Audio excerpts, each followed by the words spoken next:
This is Chemnitz, 10 days after the stabbing. Flowers and candles cover the crime scene. Passers-by stop to remember Daniel, a young German man of Cuban origin. He died in a dispute with asylum seekers. Calm has returned to the city, but talk to the people, and you'll see there's little peace of mind.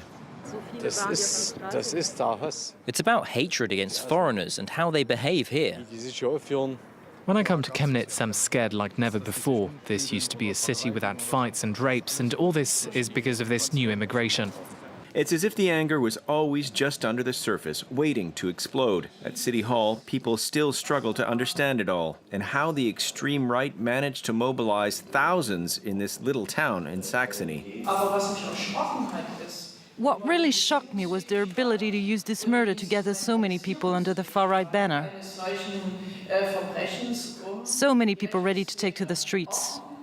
But is it really so surprising? At the entrance to City Hall, we find the spokesman of the anti-immigrant group called Pro-Chemnitz, which organized the demonstrations. Young people, they're all going to West Germany. It's only the elders who stay here. And grandma and grandpa are having a hard time dealing with families of 10 from Syria who are moving in upstairs. His group has been active in the streets and on the internet since 2015, and the migrant crisis, it's been easy work, he says. This murder is really the straw that broke the camel's back. The people in the city were already fed up, and that's why so many of them came out and joined the demonstration. In the middle of our interview, a retired man interrupts us to share his anger. They don't even work.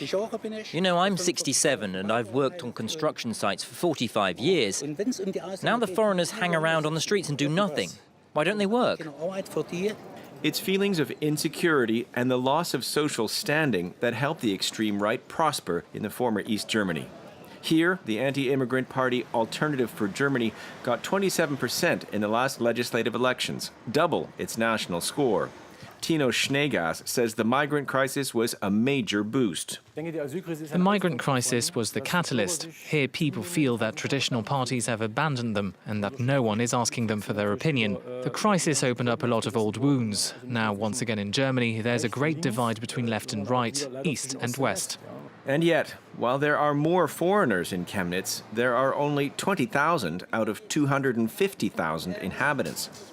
The recent events have created bitterness.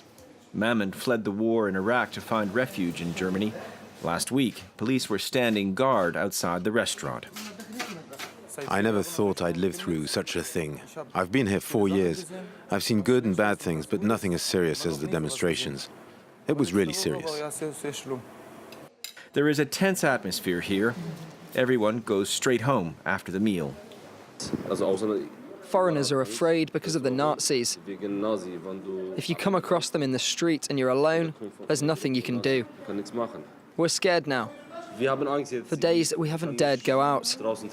People don't understand that it's just one person who did something bad, and that not all foreigners are like that.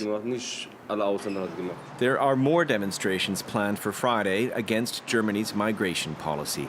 It looks like the tension isn't going away anytime soon.